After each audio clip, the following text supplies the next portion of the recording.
Bakit pinatay nila Lapu-Lapu si Magellan? Tanong ni Josephine kay Alan. Nasa isang restaurant nila sa bayan ng Trillo Primitive. Linggo noon at nagdala sila ng ani sa bayan. Madalas ang kanyang ina at si Batsoy ang gumagawa niyon. Pero dahil sinumpong ito ng rayuma ay siya na lamang ang nagpresenta. Sumama rin si Alan sa kanya at gusto raw nitong makarating sa bayan. Sa isang banda ay tila ayon din ang kauna-unahang date nila.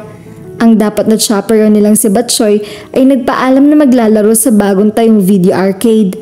Inabutan nito ni Alan ng karagdagang pera bukod sa parteng ibinigay niya sa binatilyo. Mamimili pa sila pero bago iyon inagaya muna ito sa isang restaurant. Sa Neat. Iyon ang may klaseng restaurant doon. Salamin ang mga dingding doon at may naka-uniformeng mga serbidora. Nangangalhati pa lang sila sa pagkain. Relyanong bangus, mechado at lumpiang Shanghai ang in-order nito. Habang kumakain ni isang corny na joke ang pumasok sa isip niya.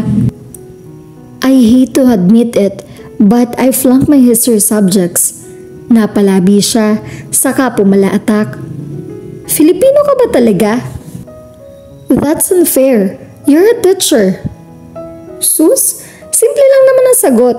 Nagalit si Lapu-Lapu nang sabihin na Magellan ang pinakamalinamnam na isda ay bangus. Haha, very funny. Talaga? Ang hindi tumawa pangit. Hehehe. Iningusan niya ito. Okay, ako naman. Why do chicken do this pagkatapos uminom ng tubig? Ipinagaspas nito ang magkabilang siko habang nakayuko sa plato. Saka tumingala. Muling ipinaspas ang magkabilang siko na animong tandang. Siyempre, para manulok nila ang tubig. Wrong! They were asking the Almighty, Lord, balde-balde na ang iniinom kong tubig pero bakit hanggang ngayon hindi pa ako umiihi? Sira, hindi ba umiihi ang manok? Sa tanong niya ay sabay pa silang napabunghalit ng tawa. Hindi pa ganap na napapawi ang ngiti sa kanyang mga labi nang mapadako ang tingin niya sa entrada ng restaurant. Natigilan siya. Isang matandang babae na nakaupo sa wheelchair ang pumukaw sa kanyang atensyon habang papasok ito sa restaurant at isang lalaki ang nagtutulak sa wheelchair na pamilyar sa kanya. Si Jake, kahit maraming taon na ang lumipas ay tila hindi nagbabago ang itsura nito. Nagbawi siya ng tingin at kinapa ang damdamin. Matagal-tagal na panahon din niyang iniiwasang magawi sa bayan ng Trillo Primitive dahil iniiwasan niyang magtagpo ang kanilang mga landas. Maliit lamang ang bayang iyon. Bukod sa tagaroon ng pamilya ng mga ito, ay naroroon din ang malaking groserya ng mga ito na ang balita niya ay personal na pinagmamahalaan ni Jake. Who's that? Nang muli niyang harapin ang kasintahan ay hindi niya napigilang mapangiti. Ganoon na ganoon din ang ekspresyon nito nang araw na makita nitong galing ng bahay nila si Pekto. Sasagutin sana niya ito nang mapadaan sa tabi nila ang bagong dating. Josephine? Jake, kakatuwa subalit ng lingunin niya ang dating nobyo ay tila isang ordinaryong kakilala na lamang ito.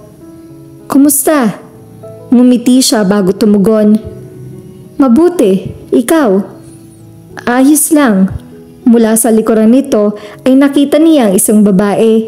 Kumapit iyon sa bisig nito na tila makakawala ang lalaki. Matipid nang initian niya iyon bago na maplis ang kanyang tingin sa matandang babae na nakaupo sa wheelchair. Si Mrs. Alcantara? Nang mapasbasdan niya iyon, nang mabuti ay nakaramdam siya ng habag. Mistulang gulay na ito.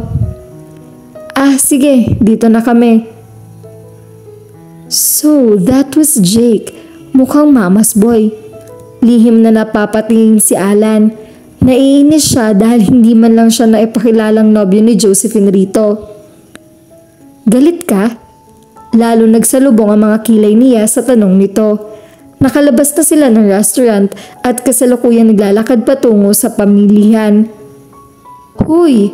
Niyuyugyug nito ang dalawang kamay ng braso niyang kapit-kapit nito. Galit ka nga. Hindi siya kumibo. Jelly dibilan ka na naman. No, I'm not. Sus, may sasabihin ako sa'yo. Sa inis parang gusto niyang sabihin na hindi siya interesado, subalit nagpigil siya. Ang lalaking nakita mong bumati sa akin kanina ay dati kong nobyo. Tumigil siya sa paglalakad at tumarap dito. What happened? Niyaya niya ako magtanan pero hindi siya sumipot. Napakunot noo siya. Iyon ba naging ending ng istorya ng mga ito? Nang gabing dapat ay magtatanan kami ay inatake sa puso si Mrs. Alcantara. Out of guilt, napilitan si Jake na pakasalan ng anak ng matalik na kaibigan ng mama niya. Do you still feel something for him? Humalikip-kip ito, sabay tingin sa itaas na tila nag-iisip. Well, naiinip na untag niya rito. Salubong na salubong ang mga kilay niya. Bigla itong umiti. Jelly dibilan ka talaga, mahal. Siyempre, past is past. I realized, mas type ko palang singkit. Talaga? Talagang talaga. Napangiti siya. Pinagsalikop niya ang kanilang mga palad at nagpatuloy sa paglalakad. Where can we find a jewelry shop here? Maya-maya ay tanong niya rito. Habang naglalakad ay iyon ang hinahanap ng mga mata niya. Jewelry shop? Teka! Huminto ito at nagpalingalinga sa mga nadaraanan nilang tindahan. Araw iyon ng Tiangge ayon dito. Marami ang dayong nagtitinda sa lansangan. Iyong iba ay mula pa sa mga karatig ng bayan. Dito yata! Hinila siya nito sa tapat ng kilalang pawn shop. May katabi yung maliit na pwesto na gumagawa ng alahas. May display window iyon na mga silver jewelries at ilang gold-plated na alahas, pulseras at relo. Ito lang ang alam kong jewelry shop dito.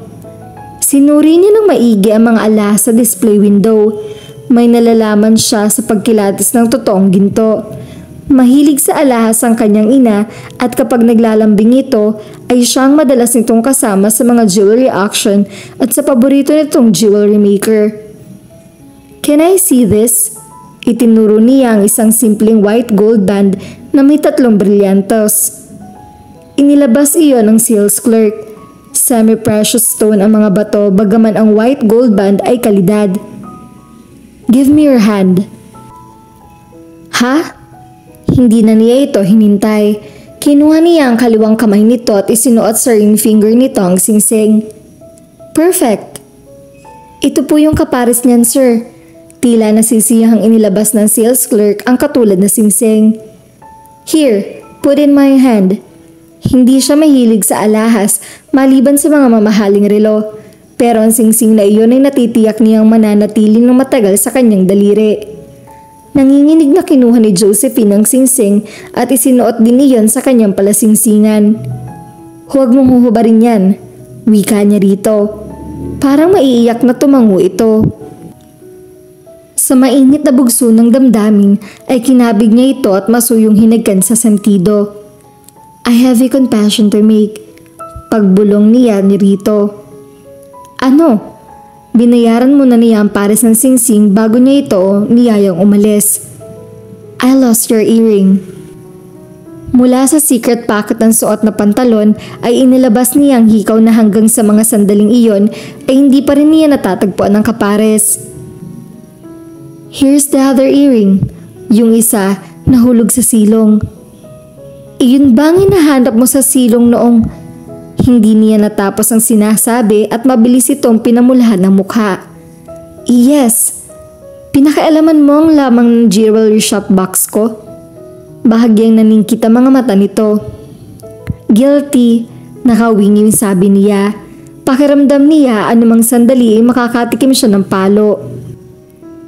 Wala bang nakapagturo sa iyo na masama ang magbasa ng sulat ng may sulat? That was unethical, I know. And I am sorry, but my curiosity got the better of me. Napailing ito. Anong ibinabalak mong gawin dyan?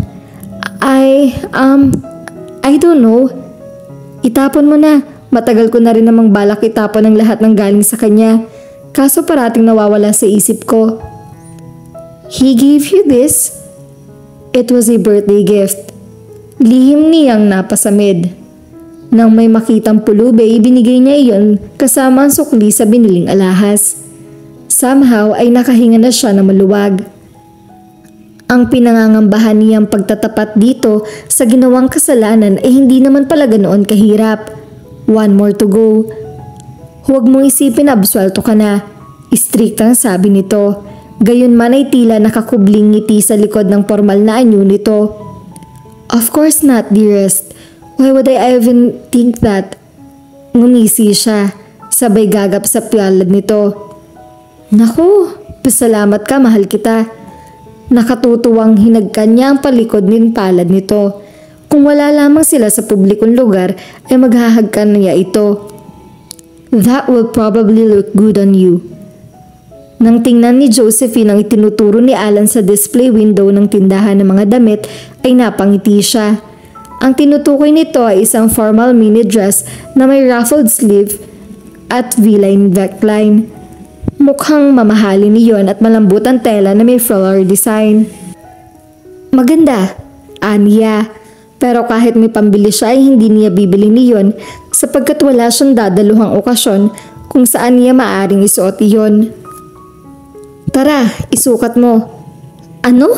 Teka! Wala siyang nagawa kundi magpatianod na lang dito nang hilahin siya nito sa loob ng tindahan. Kinausap nito ang sales lady. Itinuro ang damit at sinabing nais nito yung ipasukat sa kanya. Ano ka ba? Aanhin ko naman yan.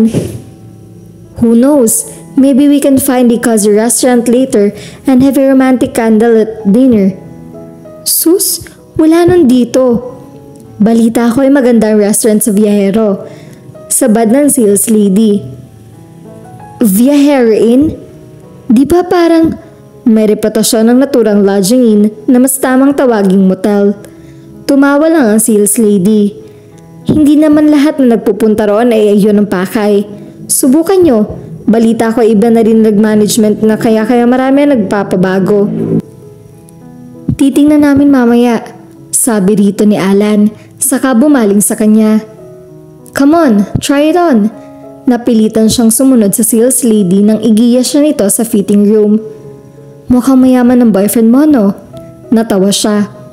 Mukha lang, kanyito kasi masyado ang akala mo. Kung sinong milyonaryo. Talaga? Para kasing nagtatangkang pinukol niya ang ng tingin ng babae nang hindi nito itinuloy ang sinabi. Wala. Siguro kamukha lang niya. Ipinagkibit balikat na lamang niya iyon at pumasok na sa fitting room. Nang bisitahin niya ang sarili pagkasuot sa damit ay napangiti siya. Napakaganda niyon. Hanggang tuhod lamang niya iyon at napakalambot ng tela. Paglabas niya ay sinalubong siya ng humahangang tingin ng kanyang nobyo. Perfect, pero parang may kulang. This. Mula sa likuran ay inilabas nito ang isang pares ng T-strapped high-heeled sandals.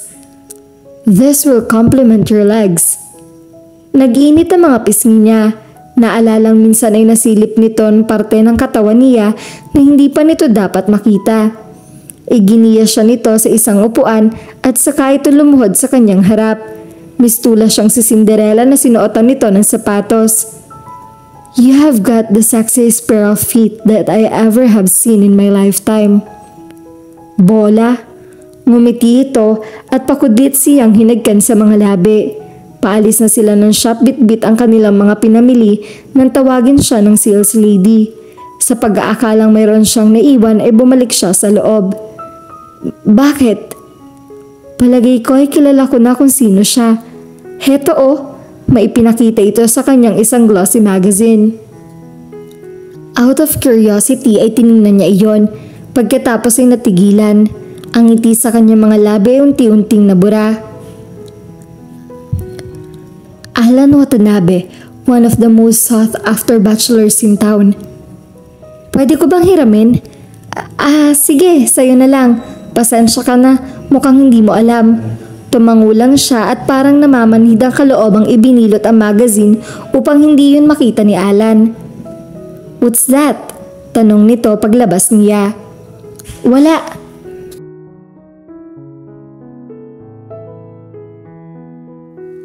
At dito na po nagtatapos ang ating kwento.